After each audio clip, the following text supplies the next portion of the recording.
Hey everyone, and welcome back to the Digital Nomad World Weekly Lecture. I am Becky, and I am excited to be interviewing Orest for my first time, but it's not his first time on this interview. So Orest, first of all, welcome back to the Digital Nomad Weekly Lecture. Hello, nice to see you again here. Yeah, thanks for inviting me again. Thank you, Orest. So first of all, can you give everybody a bit of a background about yourself for those who did not hear your interview back in March? So in short, I'm a digital nomad myself. Since like over than 10 years, I started traveling as a digital nomad, meaning financing my trips online all the way back in 2012.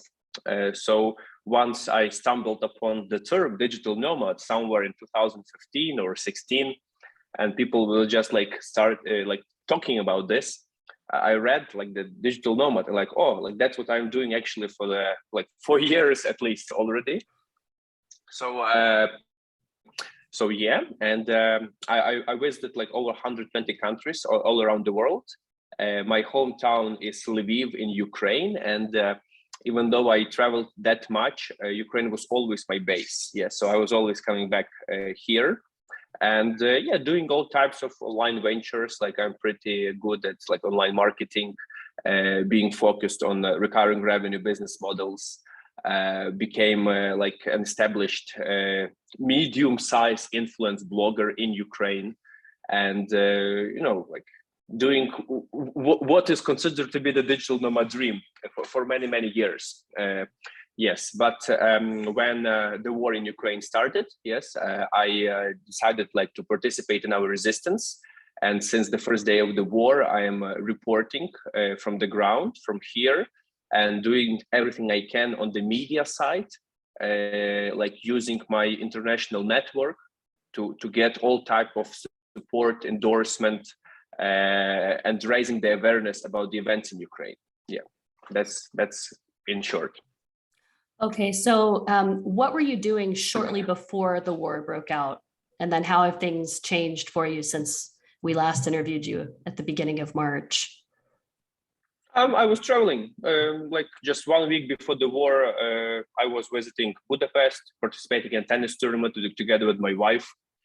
From there, like I flew to Azerbaijan, and actually I visited the Karabakh area. For those who don't know, there was like also very tragic war between Armenia and Azerbaijan in the Caucasus region, and I've seen the scale of the devastation. I've seen the ruined cities and the results of the bloody war. Actually, like a couple of days before the war in Ukraine broke up, before Russia invaded Ukraine.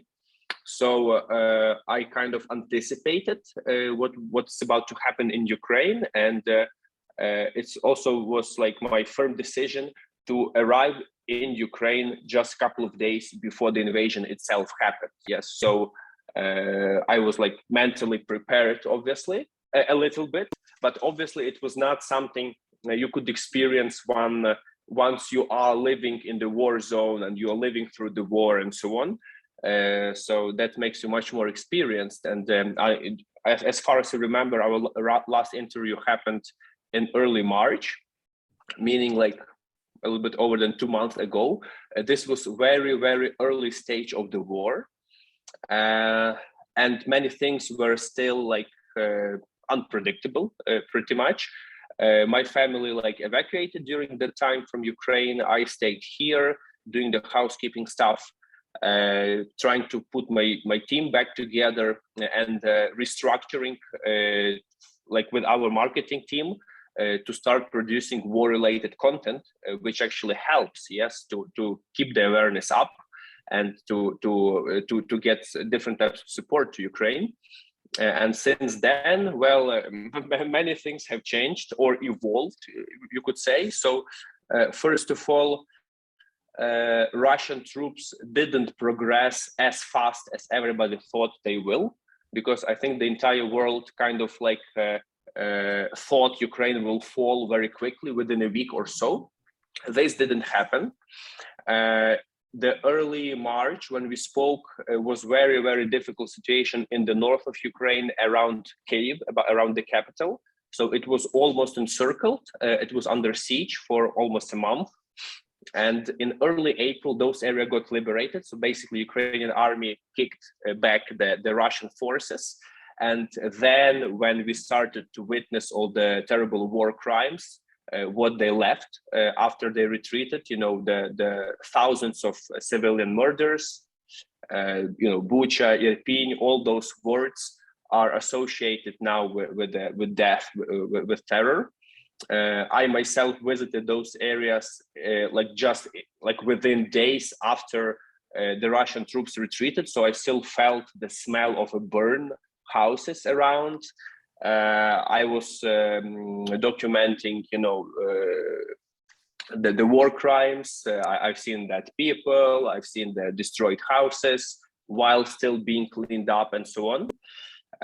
So that one. And in the meantime, I was also always doing as much as possible these kind of interviews with organizations, people, bloggers all around the world. So basically, I'm talking about 3 to 4 hours a day, notwithstanding of time belt from Hong Kong all the way to California.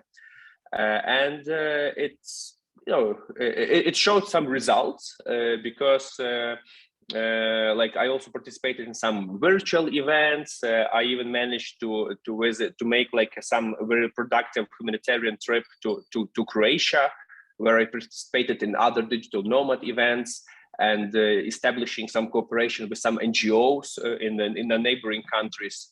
So that was pretty busy time, actually. And unfortunately, the war is still ongoing.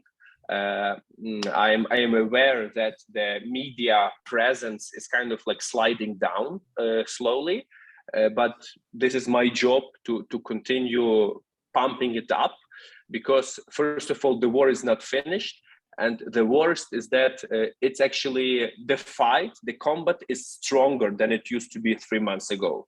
The difference is that the main battlefield now shifted to the east of Ukraine. And if the area around Kyiv was more like the urban war, within the buildings, within the towns and so on, in the east of Ukraine now we are witnessing the scenes from really World War II, with the tanks, artillery, with mud, with trenches, is unbelievable. So, but that's unfortunately is happening now, and we cannot forget about this. Yeah, we have to keep on pushing. Yeah, I know that you have a YouTube channel as well, Orest Zub. It's just your first and last name. And what are you choosing to put on that channel now as things have keep changing, as you said? It was one of the fastest decisions, since I am experienced blogger. I was blogging for 10 years on my Ukrainian audience, and we had our team pretty organized before then. So we thought okay, what can we do the best at the moment? Yes, and I have the journalism press card. We have all the processes, all the systems set up. I am fluent in English. So setting up English language YouTube channel was one of the tools, yes, that our team did actually. And from the very first days of the war, I was kind of documenting my life, what was happening during the war, how we are preparing, how my family was evacuating, how I had to put my grandmother into the nursing home, even though Ukrainians don't usually do it, how our city is struggling through the war. And then, the story develops. I traveled to the liberated areas in the north. So I documented from the very fresh stage these destroyed cities and the stories of people, what they were suffering through. I tried to also combine vlogging and journalism documentation styles together. So this makes it pretty unique because I combine, culture, explanation of geography, to make people understand more about the local perspective, and not simply dead people and that's it. So I developed my own style. and I'm not competing with the big media that just scratch the surface of the topic. I try to go deeper to provide more understanding and explanation, yes, about the events. Because there are so much material, I can say I'm just finished with a season, if you can tell like this, like season of war-related topics in the liberated areas.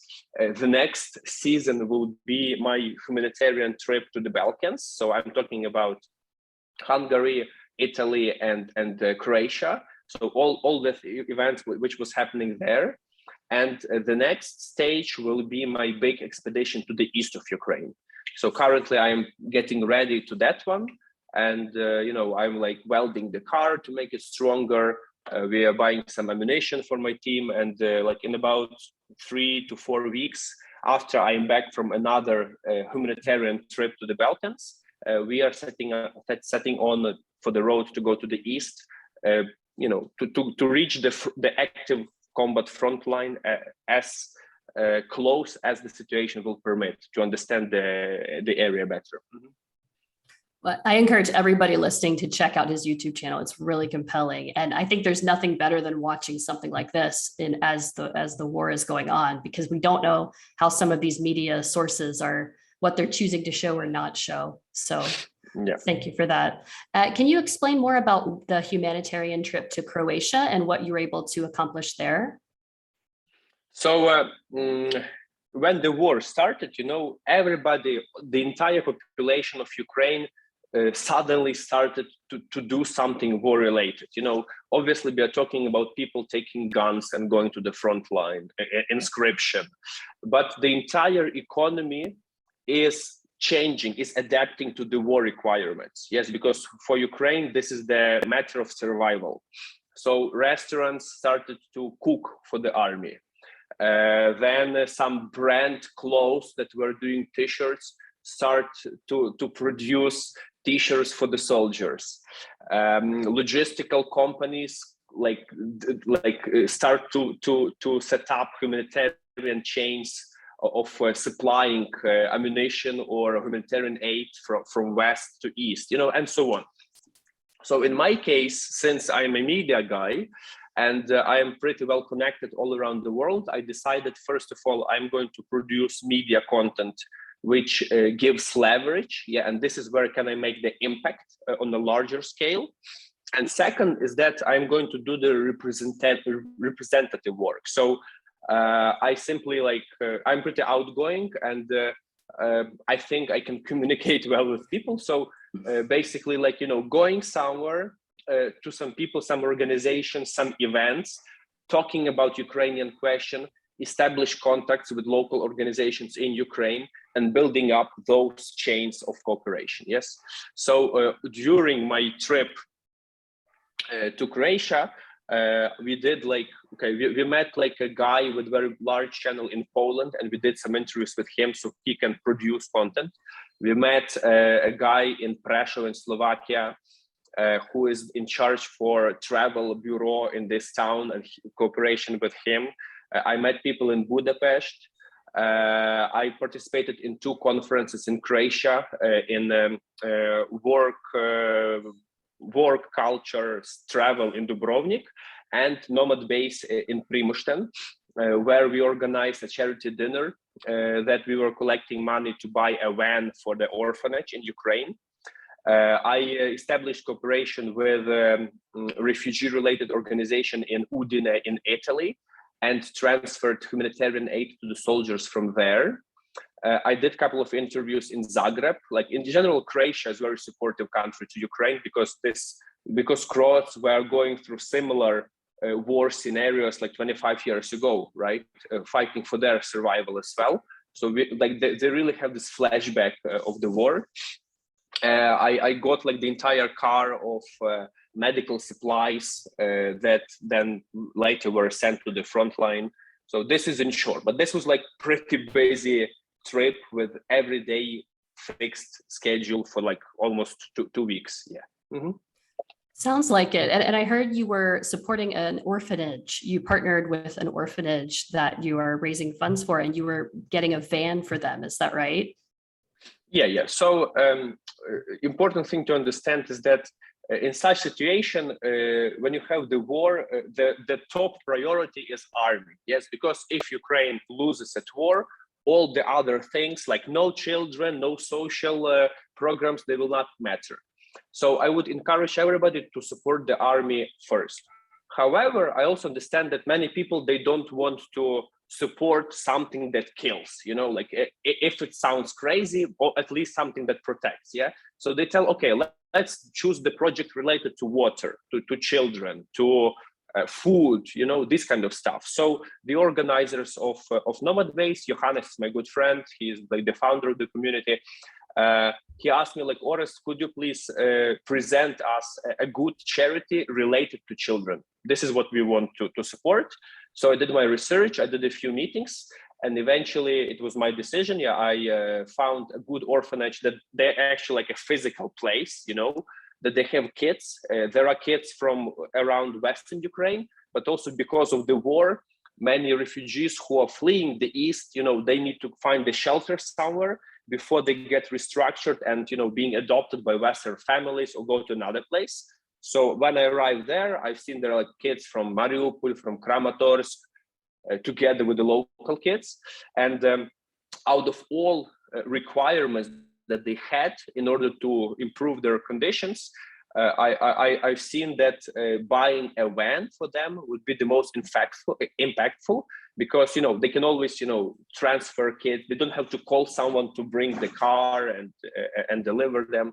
They will be like much more flexible with that. Yes, and it's not something like you bring food, they eat it, and that's it. Then you have to bring food again. So this is something that will last. And in my idea, like that's something what really make a difference in this scale for them. Yeah, I know all of us, we want to help, and so many feel helpless. Like, what is the best way to help? So is there a way to donate to this orphanage directly that we can put on our website and share? Or what do you think is the best way we can help right now? So if you do the orphanage, I'm getting you a link that I made the landing specially orphanage related. Let me just copy it. Actually, it's a good time. I'm not sure when you will upload the video itself, but if you do it in the next 2 days, that will be good, because on Wednesday, before my trip to Bansko, where we are going to meet with you, actually, I'm going to Poland. I am buying a van in Poland, and then I will send it to Ukraine to go through the paperwork, this importing bureaucracy, because Ukraine has zero import tax for vehicles until the end of June, which was the government decision to help population, to import more cars into the country that's really needed. So I collected already over $7,000 by this time. And I mean, if you add up how much you want, it will just matter like that. I'll be able to buy a better van for kids. So this is like happening the next couple of days. In general, in the wider picture, I can provide you links that you can choose any kind of NGO in relation to your own preferences. Yes, as I told, it can be water, kids, or other stuff. So we just like added to the interview. And something I would like to tell again is like number one priority is army. So if you have a chance, donate to the army, because if Ukraine will fall, I mean, the next can be Poland or Slovakia or Hungary or then Germany and so on. So this is in the interest of everybody in Europe to keep the war in Ukraine, not to let it come closer. Secondly, if not military, choose any type of other direction that you would like to support. And third, like most probably, like especially in the Nomad community, you're already doing something. Yeah. So just think that what you can do, with a slight shift towards Ukrainian needs. Like if you run a virtual company, hire Ukrainian freelancers. Like this would be a good help. If you are into real estate, I don't know, like give discount for Ukrainian refugees, like and so on. So I'm not asking you to sacrifice something, but simply like if you adapt your main profile activity towards the Ukrainian question, just at least for 10%, it will be already a big help. And eventually, of course, remember that the war is ongoing. It's not finished, as somebody might think. It's actually even more tough. It's escalating at the moment. And stay updated, right? Stay with Ukraine. One of the important things also is time sensitive. This week, European Commission will make the resolution about Ukraine regarding granting it official status of the European Union membership candidate. So it's also time to speak with your colleagues, with your group of friends within the social circles. Maybe you should join a rally in your city to push the government of your country to vote in favor for Ukrainian candidate membership of the EU. Because if this will not, if now European Union will not grant the membership candidate status to Ukraine, it will be a terrible disappointment. You cannot even imagine how big disappointment it will be. And who knows what happens afterwards. I just made a post today on my social media, by the way, Instagram, Facebook, Orest Zub, subscribe as well, when with my memory that in 2004, meaning 18 years ago, I was 17-year-old kid enrolled into the first year of law faculty in Lviv. And I was on the, we had the Orange Revolution. Maybe hopefully people still remember. It was the first revolution in the modern history of Ukraine. It was a peaceful one when people went to the streets against faking the president election results. And eventually we overthrown the previous government. We had a new election and pro-Western president won because people went on the street. So I was 17 years old. I went from Lviv to Kyiv with my friends, cheering, standing there at night during the frosty winters. But I already had this vision that in a couple of years, Ukraine will join the European Union. But we see that 18 years have passed and it's still pretty far away. So if the European Commission will vote in favor during the next week or so, it will be huge encouragement for every Ukrainian. Yeah, it may not be as far away as we think. Yeah. Well, how are things really right now? I know you're in Lviv and things are not as hectic there, but how would you describe things in Ukraine right now? First, you have to understand that Ukraine is a huge country. It's maybe 10 times the size of Portugal. It's twice the size of Germany or Italy.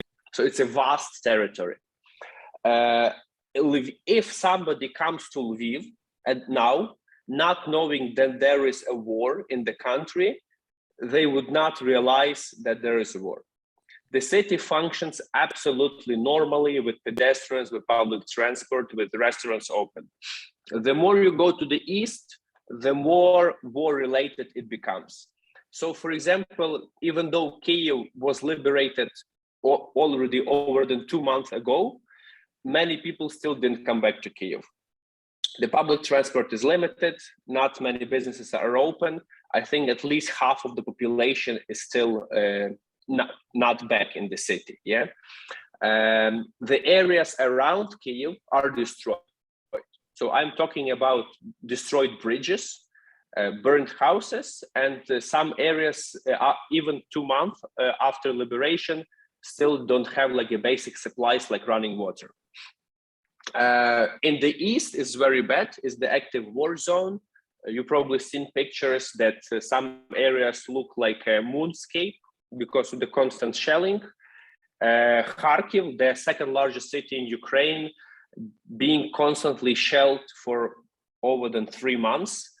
So from my information, out of 1.5 million, only 300,000 residents stay in the city. So you can imagine that that's pretty depressive situation. But Donbass is the worst, there is active combat zone, shelling and so on. East of Ukraine is in large scale being occupied. So I'm talking about this area touching the Sea of Azov and Crimea, Kherson and Zaporizhia. So 20% of Ukraine are occupied at the moment. and there are different processes being made to somehow integrate those territories into the Russian Federation. They grant passports to people, they try to push with the propaganda. One friend I have a friend from Mariupol, and somehow her friend is still in Mariupol, in those terrible conditions. And just like 2 days ago, they spoke with each other, and she asked are you still she asked my friend in Lviv, how are you holding up? I've heard that Poland already occupied you. So Wow. that's like how bad in terms of information situation gets, right? And it's crazy. Yeah, it's crazy. So that's what we have. And as I told, in the next weeks, I'm going with a large expedition by myself to the east to see everything with my own eyes, because what I've seen in Bucha, in all that area around, is eye-opening. It's not same that you watch from TV. I really look forward to your coverage coming out on that. Mm-hmm. Now, I don't know if you're going to find this question strange, but when this war started in the Ukraine, I had digital nomad friends who were considering going to Ukraine, and a lot of Americans where I'm from as well, they were considering going. Do you think that we should go to Ukraine to help if we can, if we have the means? Absolutely. Absolutely. First of all, of course, safety is the first concern. So all the borders with European Union countries are open. Everybody can freely travel. There is no problem. You can get from Poland by train to Lviv. You buy tickets online, you go with the train. Yes, Lviv is safe. In some very seldom, very randomly, we have long-range missiles that go from Russia, and they target particular military units around Western Ukraine. Yes, but so far during the entire period of the war, there were only 5 casualties in Lviv. So more people die in a car accidents than because of this. So safety should not be the concern in the classic sense. Yeah, probably it's more dangerous on the street in the city where you stay than in the safer areas of Ukraine. I would put that way. Yeah. Obviously, if you go to the east and you have the war zone, is different story. But otherwise, if you look, everything the western half of the country is absolutely safe in the everyday life, and it functions properly with restaurants, public with everything normal, as I told you. So if you want to come, obviously it's good to come prepared what you want to do. And the best way is to use your superpower. For example, one of our common friend, Curtin, you asked about him. He's also digital nomad. He has a logistics background. So I met him here a couple of times, and he came as many people were coming, just for the first call, not knowing what to do. But then when things start to become more structured, he found his way in the logistics of humanitarian aid. And now he's hired, or he set up the office somewhere in a city called Uman in central Ukraine, which serves as the hub for different logistical chains. And he's doing that. If you are a blogger, come and speak about the situation, do the reporting. I met people like the psychologists. They were coming here and organizing training for those who suffered mentally from the war. So definitely you are welcome to come. Definitely you will find here what to do. And that's obviously your presence is the best way to help. Yeah, and also when this war ends, which I really hope is today, there will be a lot of rebuilding that will need to happen. Yeah. And I'm sure the digital nomad community, being as mobile as we can be, will be a big help to that as well. Absolutely. Yeah. Do you have any final things you'd like to share with our audience before we go today? Yesterday I was in Vinnytsia. This is a city in central Ukraine, and I was visiting one Croatian sniper who is currently who was wounded. I was bringing him special medicine from Croatia, and I just wanted to see how he is doing. You know, he is in a hospital, and we did some interview with him. I still didn't publish it, and he told twice this message, like, everybody has to understand that this war is not only about Ukraine and Russia. It's the war about evil versus the good. This is like the unique situation in the human history when it's so clear who is who.